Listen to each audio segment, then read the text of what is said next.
Ini Imam Malik dan Imam Syafi'i ini kan guru murid, sama-sama pinter, sama-sama luar biasa. Dalam banyak pandangan mereka ini berbeda. Tapi tetap Imam Syafi'i menghormati Imam Malik.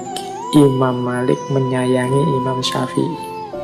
Ada banyak cerita perbedaan pendapat antara guru murid ini, tapi berakhir dengan kegembiraan, berakhir dengan kebahagiaan semuanya. Ini perlu kita teladani. Berbeda tidak harus konflik.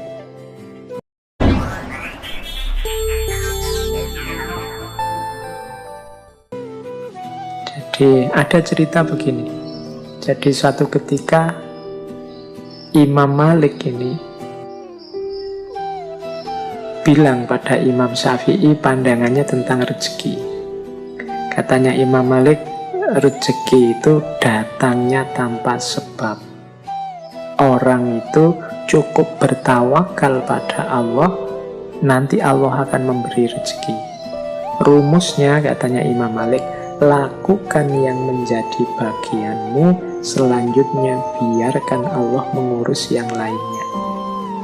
Ini Imam Malik mengikuti hadis, kalau sabdanya Rasulullah, kalau kalian bertawakal pada Allah sebenar-benarnya tawakal, Allah akan memberikan rizki kepada kalian sebagaimana rizki kepada burung yang pergi dalam keadaan lapar lalu pulang dalam keadaan kenyang. Jadi pendapatnya Imam Malik, rezeki itu tidak usah dicari, cukup orang itu jalankan tugasnya dengan baik. Yang guru jadi guru dengan baik, dosen jadi dosen dengan baik, yang tani ya kerjakan lahannya dengan baik, sudah. Rezekinya apa, berapa, seperti apa, itu urusannya Allah dan akan datang sendiri. Nah, ini pendapatnya Imam Malik. Nah, Imam Syafi'i punya pendapat yang berbeda kepada gurunya.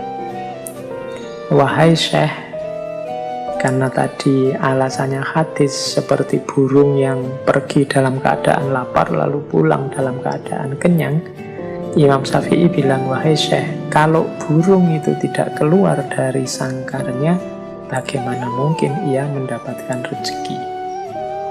Jadi gurunya bilang rezeki itu tidak usah dicari, dia akan datang sendiri. Kalau Imam Syafi'i bilang, ya ndak, rezeki ya harus dicari, harus dijemput.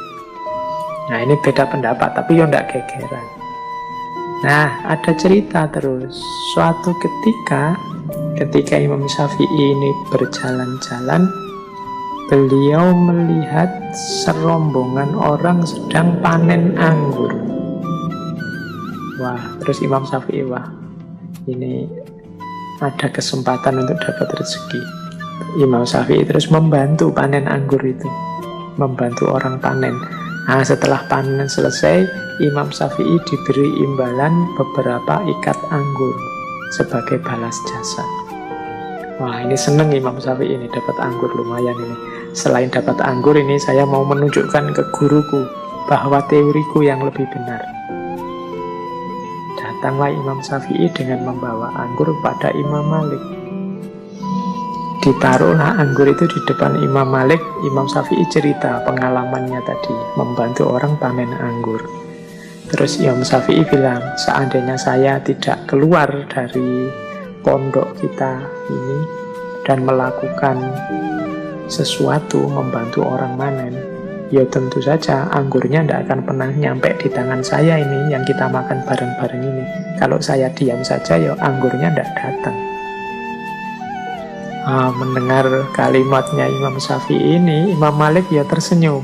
Kemudian dia ngincipi anggurnya. Loh, hari ini tuh aku ndak keluar kemana-mana, aku yo ngajar saja seperti biasa. Tapi tadi tuh aku mikir, alangkah nikmatnya ya kalau panas-panas gini ada anggur datang. Tiba-tiba engkau datang sambil bawa beberapa ikat anggur.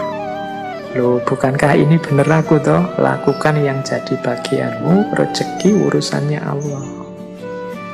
Nah, jadi dua orang guru murid pendapatnya beda, masing-masing membawa bukti. Akhirnya bagaimana? Akhirnya dua-duanya sama-sama tertawa, sama-sama senang, menikmati anggur bersama-sama. Nah, ini adabnya orang beda pendapat. Berakhir dengan gembira, berakhir dengan bahagia, saling tertawa bersama. Semoga kita juga begitu. Kita ini susah sekali kalau beda pendapat diakhiri dengan bahagia bersama, tertawa bersama. Sering-seringnya kita itu kalau beda pendapat berakhir dengan konflik, nambah musuh.